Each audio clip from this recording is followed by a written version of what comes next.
5 seconds. Start. நண்பர்களே, நாளைய தினம் நமது சுதந்திர திருநாளை கொண்டாட இருக்கிறோம். நாட்டு மக்கள் அனைவருக்கும் இது மகிழ்ச்சி நிறைந்த ஒரு நல்ல நாள். விடுதலை போராட்டத்தில் கலந்து கொண்ட என்னை போன்றவர்களுக்கு தனி முக்கியத்துவம் வாய்ந்த ஒரு பொன்னாள். அண்ணல் காந்தியடிகளின் தலைமையிலே ஆயிரக்கணக்கான மக்கள் அந்நிய ஆட்சிக்கு எதிராக விடுதலை போராட்டத்தில் பங்கு கொண்டார்கள். தங்கள் வாழ்நாளிலேயே நாட்டுக்கு சுதந்திரம் கிடைத்துவிடும் என்பதோ, அதன் பலனை தாங்கள் அனுபவிக்கலாம் என்பதோ அப்பொழுது அவர்களுக்கு தெரியாது. தன்னலமின்றி அவர்கள் போராடினார்கள். அந்நிய ஆட்சியிலிருந்து நாடு விடுதலை பெற வேண்டும். தன்னுடைய விதியை அது தானே நிர்ணயித்து கொள்ள வேண்டுமென்பதற்காக இளைஞர்களும் முதியவர்களும் ஆண்களும் பெண்களுமாக பல்லாயிரக்கணக்கான மக்கள் போராடினார்கள். அவர்களது தன்னலமற்ற அந்த உணர்வு உலகத்தின் பாராட்டுதலை பெற்றது. நாடு விடுதலை பெற்ற பிறகு நாட்டின் முதல் பிரதம மந்திரியாக விளங்கிய பண்டித ஜவஹர்லால் நேரு அவர்கள் விஞ்ஞான தொழில்நுட்ப முன்னேற்றங்களை துரிதமாக பயன்படுத்தி நவீன பாரதத்தை உருவாக்க வேண்டுமென்று கனவு கண்டார்கள். அவர் எண்ணிய திட்டங்கள் சில அவர் காலத்திலேயே அமைய பெற்றதைக் கண்டு அவர் மன நிறைவு பெற்றார். சுதந்திர தினத்தை கொண்டாடும் இந்த நாளில் சுதந்திரத்திற்காக பாடுபட்ட நமது தலைவர்கள் கண்ட கனவையும் நாம் எண்ணி பார்க்க வேண்டும். அப்பொழுதுதான் நம்முடைய அர்ப்பண உணர்வு தூண்டப்பெற்று நமது பிரச்சனைகளை சரியான வழியில் தீர்ப்பதற்கான முறையில் சிந்திக்கின்ற மன உறுதியை நாம் பெற வழி ஏற்படும்.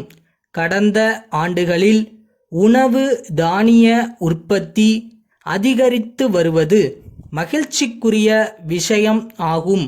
நாம் விவசாயிகளுக்கு ஆக்கமும் ஊக்கமும் அளித்தால் அவர்கள் உற்பத்தியை மேலும் பெருக்குவார்கள் என்ற நம்பிக்கை எனக்கு இருக்கிறது. ஆனால் இது மட்டும் போதாது. அதிக உற்பத்தியின் பயன்கள் நுகர்வோருக்கும் கிடைக்கும் வகையில் அவர்களின் தேவைக்கேற்ப உணவு தானியங்கள் நியாயமான விலையில் தாராளமாக கிடைக்க வேண்டும். இடைத்தரகர்கள் கொள்ளையடிக்காதவாறு தடுத்துவிட்டால் அத்தியாவசிய பொருட்கள் நுகர்வோருக்கு நியாயமான விலையில் கிடைக்கின்ற நிலைமைகளை உருவாக்குவது சாத்தியம் என்பது என்னுடைய திடமான நம்பிக்கை.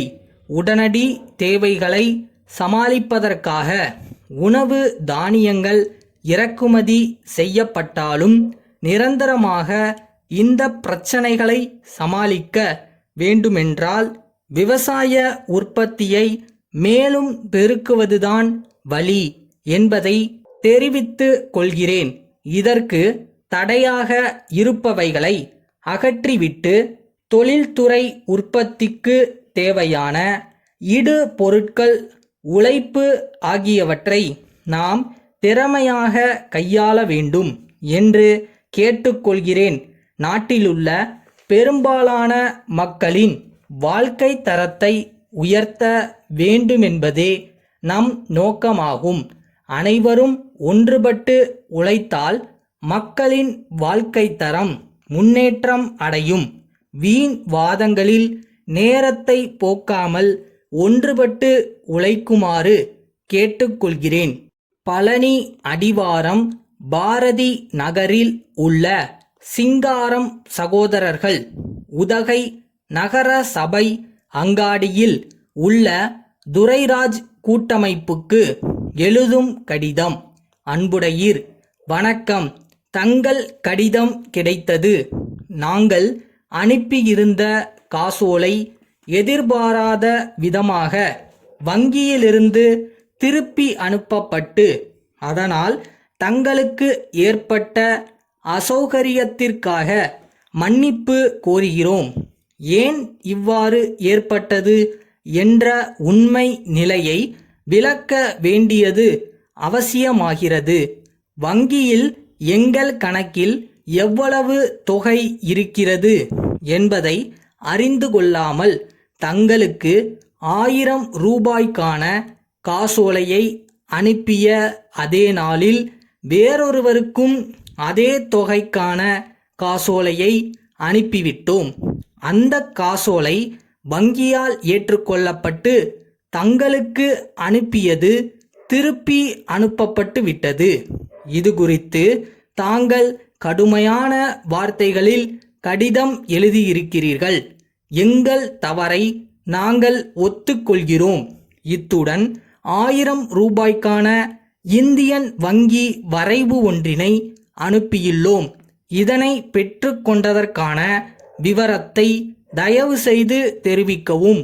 கூடிய வரையில் ஒவ்வொரு மாதமும் முதல் வாரத்தில் தங்கள் கணக்குகளை சரி செய்து விடுகிறோம்.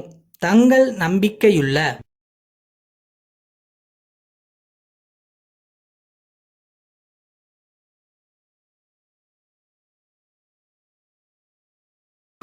ஒரு வேலைன்னு எடுத்தால் டே அண்ட் நைட் ஒர்க் பண்ணுற ஹார்ட் ஒர்க் வேணும். அது இருந்தால் போதும் எந்த விஷயத்தையும் ஈஸியாக ஜெயிக்கலாம்.